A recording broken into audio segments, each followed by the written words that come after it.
It could be really difficult to know what foods to include in your menopause diet, especially when you're just starting your menopause journey and not really knowing or understanding what's going on in your body.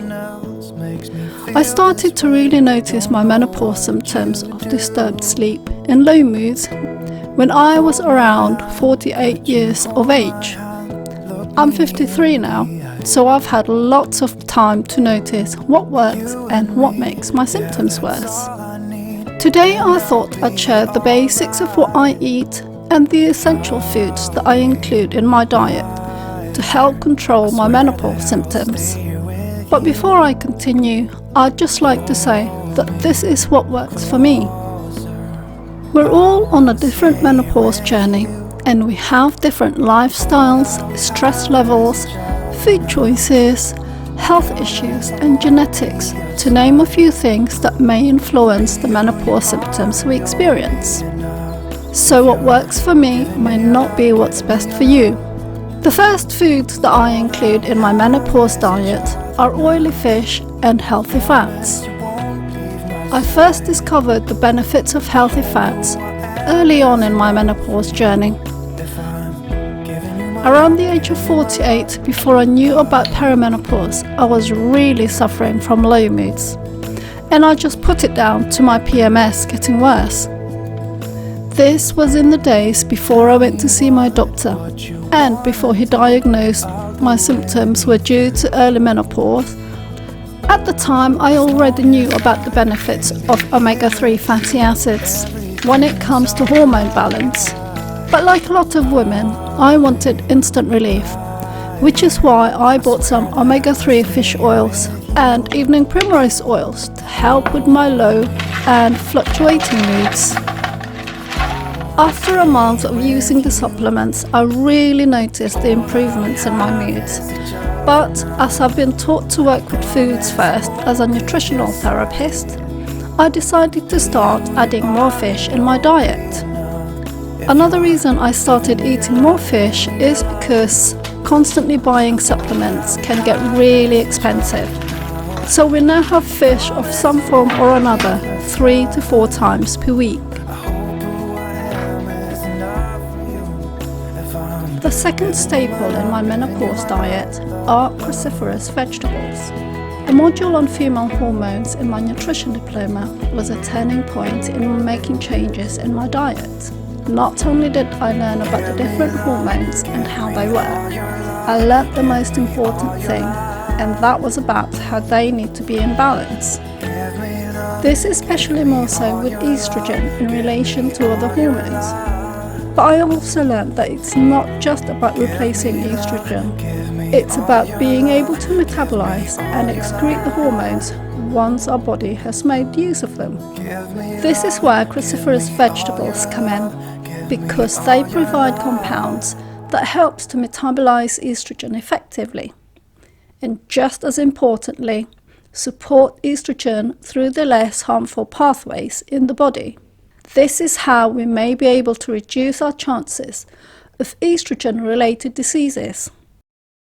Nowadays, we have cruciferous vegetables with nearly every evening meal we have, and sometimes for lunch too. The third staple foods in my menopause diet really go hand in hand with tip number 2. And that is green leafy vegetables and fibre-rich foods. Serotonin is a hormone that helps us to feel happy, balance our moods, and supports our general well-being. The hormone is made mostly in our guts, and this is why I add lots of fibre-rich foods as part of my menopause diet. Before I continue, I hope you're getting value from the tips I've shared so far.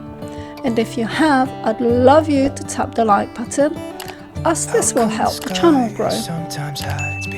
So, to continue with our serotonin topic, our gut is home to a variety of trillions of microorganisms. And because our diet feeds these microorganisms, we may be making our moods worse or better, depending on the foods that we eat. Fibre-rich foods, feeds the organisms that may help to create serotonin and help to lift our moods so we feel happier. Because we include lots of cruciferous and generally vegetables in our diet, this is how I help to get my moods back on track by adding lots of vegetables in the forms of salad, broccoli, pak choy and other green vegetables in our diet to get my moods back on track. The fourth staple in my menopause diet is not really so much about food, but it's about keeping hydrated and drinking lots of water. I covered the importance of water in my previous video, and I'll put the link in the description down below and in the card above if you want to watch that video. Basically, our body is made up of at least 60% water, and this is because we need water for a lot of body processes. Brain fog, other memory issues, poor energy are some of the symptoms that I get when I don't drink enough water. So nowadays I drink around 6 pints of water per day to reduce my menopause brain fog and hot flushes. The fifth staple in my menopause diet are sources of proteins. I know that some people might think that I eat too much animal-based foods, but there is a reason for this, and I've learnt this the hard way, through trial and error.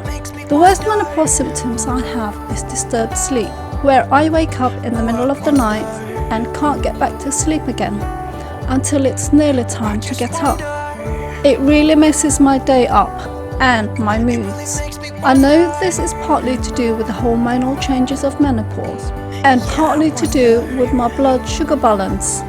I often wake up in the middle of the night with my heart beating fast and notice that I feel hungry, especially on days when I've had too much carbs and not enough protein in my meals. Our body finds it harder to digest proteins, and because of this, it also reduces the release of glucose from the carbohydrates that we eat. And this is what helps to keep my blood sugar level stable and to help me sleep through the night. Whenever I've had too much carbs and not enough protein in the day, I can guarantee I will have really rubbish sleep, which is why I'm conscious of having enough proteins in my meals during the day, whether it's from animal sources or plant sources such as nuts, beans and pulses. I hope you've enjoyed the tips I've shared here. If you have, I'd love you to give the video a like, and if you want to get notified when I've posted another video, remember to subscribe and hit the bell icon. For now, thank you for watching, and I'll see you in the next video.